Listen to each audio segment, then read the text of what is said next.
You know how everyone says pregnancy should be this magical time? Well, apparently nobody told my husband that. Because the second I shared our good news, he turned into some paranoid detective instead of celebrating with me. I'm Darla, I'm 29. And honestly, I thought I had this whole marriage thing figured out.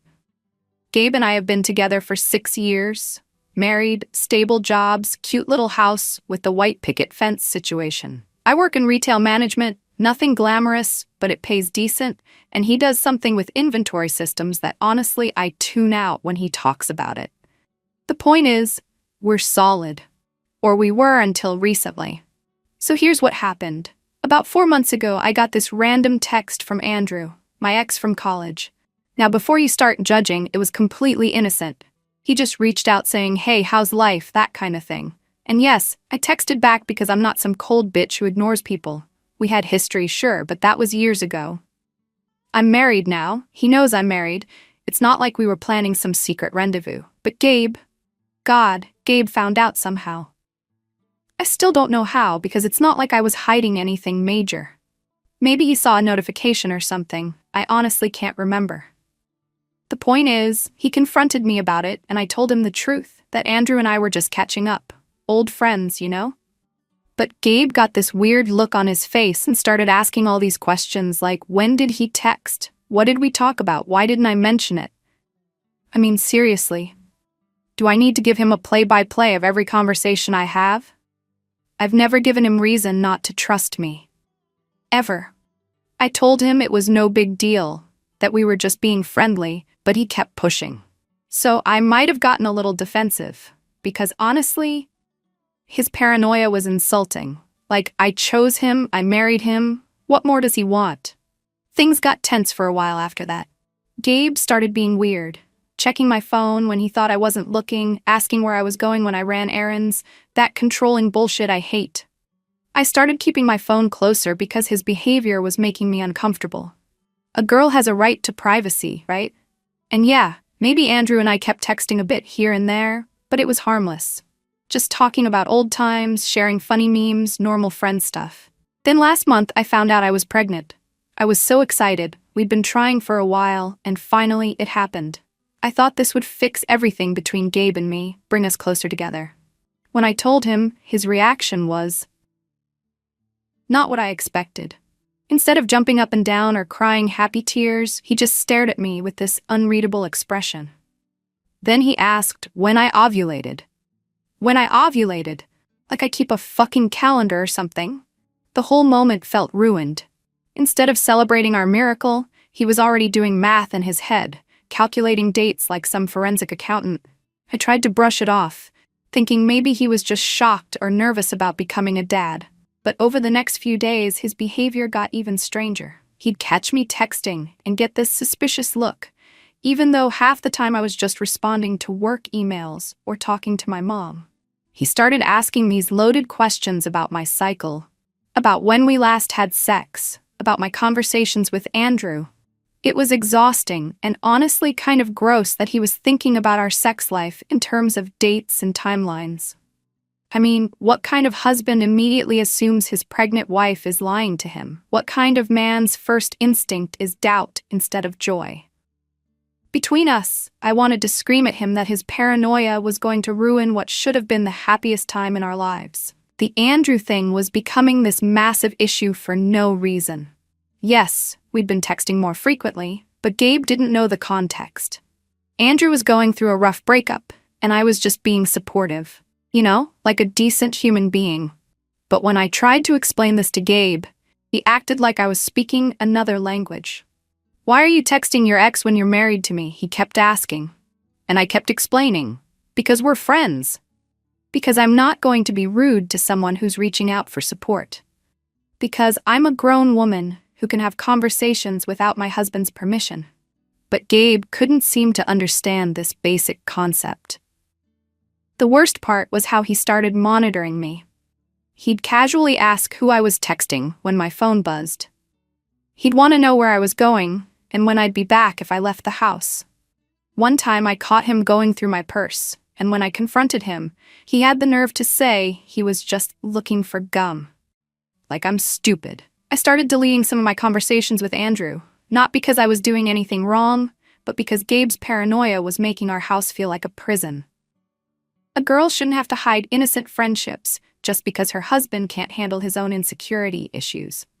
But Gabe took my privacy as proof of guilt, which was completely backwards logic. Then came the night everything exploded. Gabe sat me down and said we needed to talk about the timeline. He'd apparently been calculating when the baby was conceived and when I'd been talking to Andrew most frequently.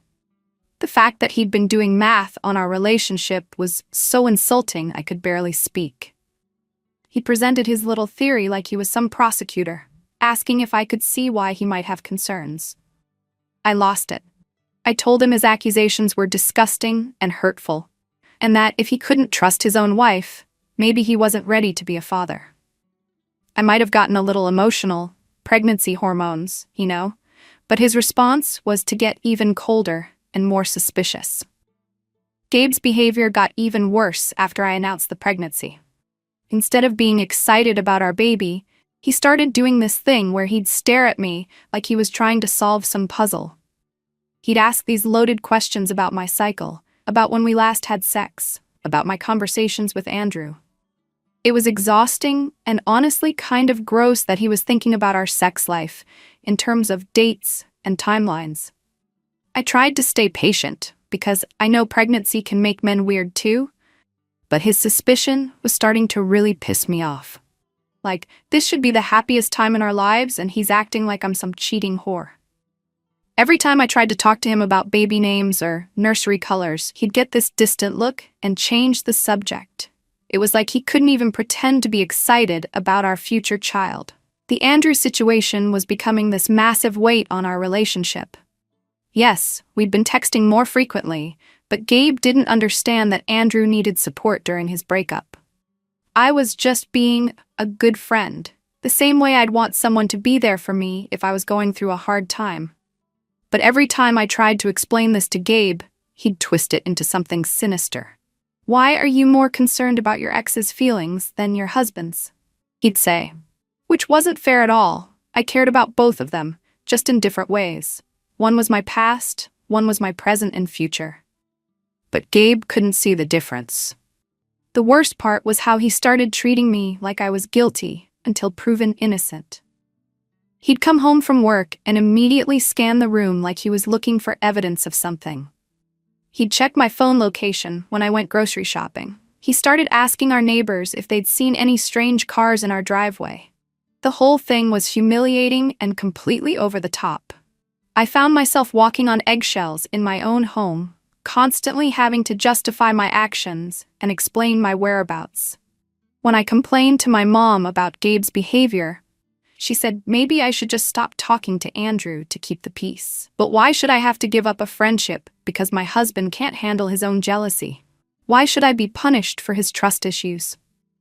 I started keeping my conversations with Andrew more private, not because I was hiding anything scandalous, but because Gabe's reactions were becoming increasingly irrational. Every text notification would make him tense up. Every time I smiled at my phone, he'd ask what was so funny.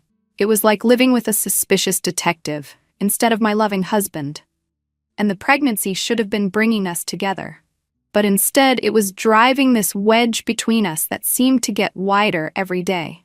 One evening, Gabe found my phone unlocked on the counter while I was in the bathroom. When I came back, he was scrolling through my messages with Andrew, his jaw clenched tight.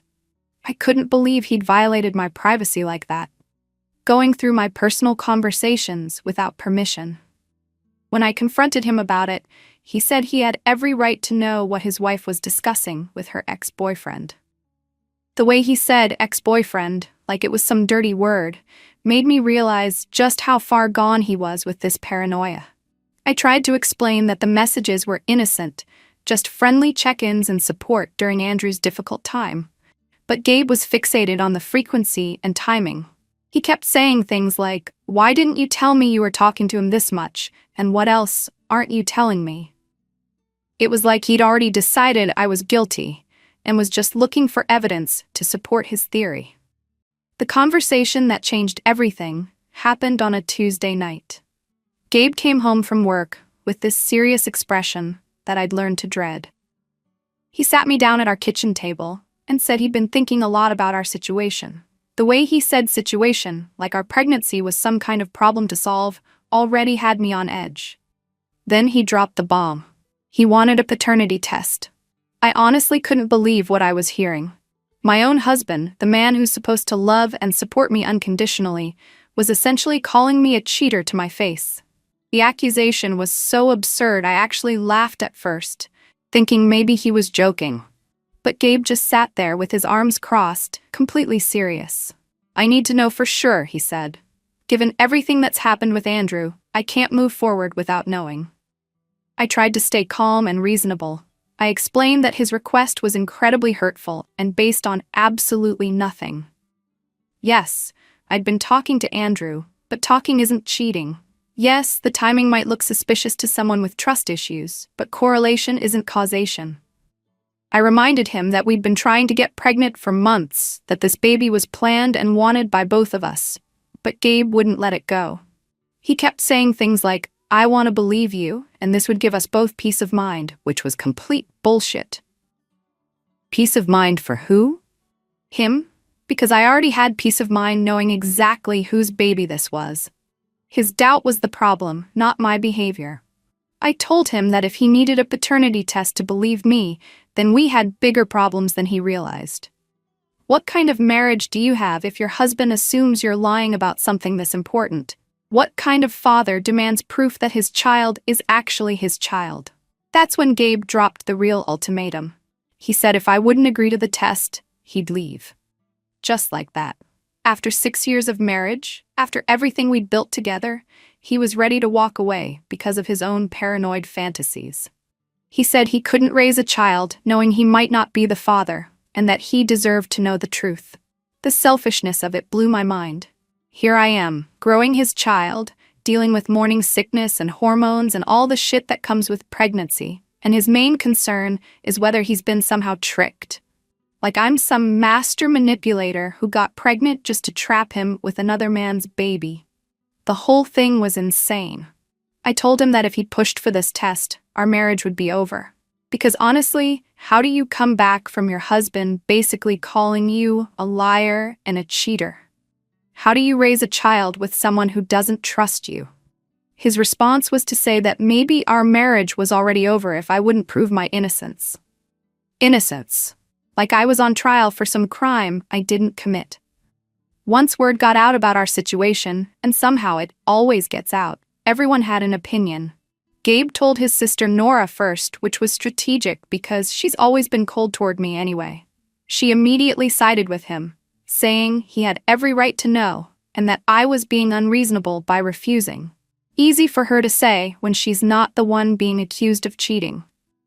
My mom Patricia was horrified when I told her.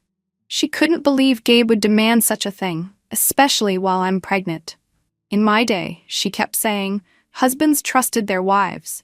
But even she started asking weird questions about Andrew, like when exactly we'd been talking, and whether Gabe had reasons to be suspicious.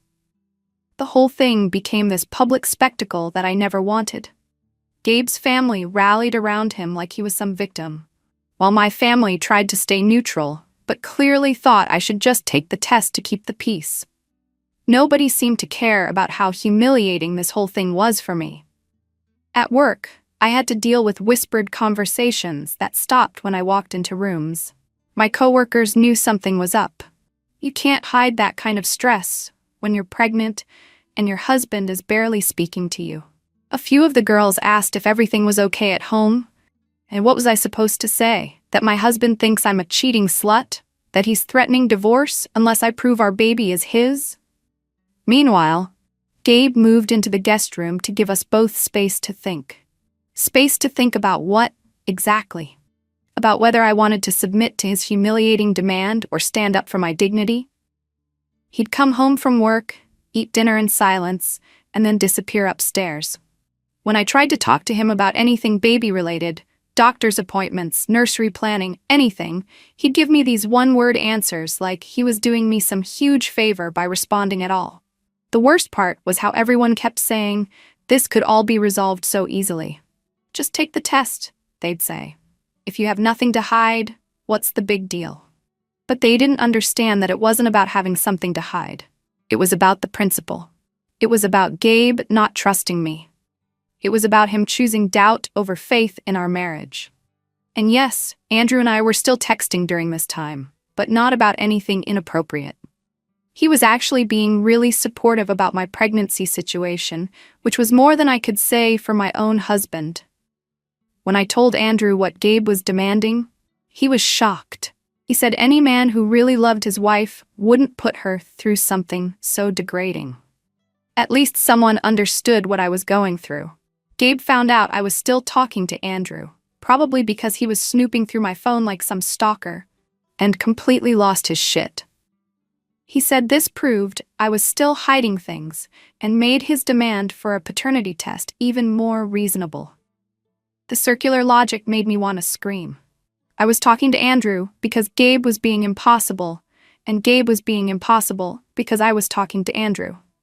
Gabe gave me an ultimatum with a deadline: agree to the paternity test by Friday or he'd file for divorce. He said he'd already talked to a lawyer. When the hell did he do that? And that he wasn't bluffing about leaving. The cold way he delivered this news, like he was discussing the weather, showed me a side of him I'd never seen before. I spent that week going through every emotion possible. Rage that he'd put me in this position. Hurt that he trusted his paranoia more than his wife. Fear that he might actually leave me while I'm pregnant. And underneath it all, this growing panic that maybe I'd miscalculated something important. Because here's the thing. Nobody knew. Andrew and I hadn't just been texting. There was one night about 5 months ago when Gabe was out of town for work and I was feeling lonely and unappreciated. Andrew had been going through his breakup and we'd been talking about old times. And one thing led to another. It was supposed to be just comfort sex, a one-time thing that didn't mean anything. Just two people who knew each other well, helping each other through rough patches. I convinced myself it didn't matter because Gabe and I were still having regular sex, and I got pregnant shortly after he came back from his trip. The timing worked out perfectly for it to be Gabe's baby. Probably. Almost definitely. But there was this tiny sliver of doubt that I'd buried so deep I almost forgot about it.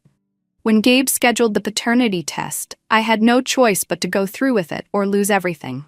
I told myself everything would be fine, that my instincts were right, and this baby was Gabe's. We'd do the stupid test, prove Gabe wrong, and maybe then he'd realize how badly he'd fucked up our relationship with his accusations. The test was humiliating. Sitting in that clinic while they swabbed my cheek and took Gabe's blood, answering the technician's questions about possible fathers, watching Gabe's face for any sign that he realized how awful this whole thing was. He didn't. He just sat there looking relieved that he was finally getting his answers. The results would take a week. The longest week of my life. When the call came, I answered while Gabe was at work. The nurse was professional, but I could hear something in her tone that made my stomach drop before she even spoke the words. The test showed that Gabe was not the biological father. I hung up and immediately called the clinic back, thinking there had to be some mistake. But they confirmed the results. According to their test, there was 0% probability that Gabe was the father of my baby.